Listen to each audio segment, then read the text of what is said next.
ગણાતા માનવી કઈ મુકતા નથી। ઝેર પણ પીવે છે, મૂળથી છૂટા પડી વૃક્ષ પર વસંતની કોઈ અસર થતી નથી। સંસ્કૃતિ સંસ્કારથી વંચિત રહી જતી પેઢી પર સચ નિમિત્તોની અસર બનશે કે કેમ એમાં શંકા છે। સિગરેટના દરેક પેકેટ પર અને દરેક સિગરેટ પર સિગરેટ પીવી એ સ્વાસ્થ્ય માટે હાનિકારક છે આવું છાપેલ હોવા છતાં આજનો માનવી તે પીવે છે। બાજુવાળો માણસ આપણા ઘરના આંગણામાં તેમનો તમામ કચરો નાખવા આવે તો પણ આપણે તેમને નાખવા દેતા નથી। નશો કરવો એ આપણા દેશનો પ્રશ્ન નથી પણ વિશ્વના તમામ દેશોનો પ્રશ્ન છે।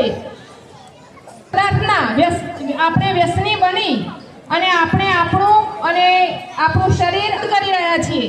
આજે ગુજરાતમાં જે પ્રમાણે પાન મસાલા તથા ગુટકાનો ઉપયોગ વધી રહ્યો છે તે દિન પ્રતિદિન લગભગ 2030ની સાલ આવશે ત્યાં સુધીમાં દરેક ઘરમાં 10 માણસોએ લગભગ 2 થી 3 વ્યક્તિઓ કેન્સરના ભોગ બન્યા છે અને આ કેન્સર જો આપણા ઘરમાં પ્રવેશ્યું તો તમામ પરિવારને બરબાદ કરશે અને આપણે સુખ શાંતિથી જીવી નહીં શકીએ।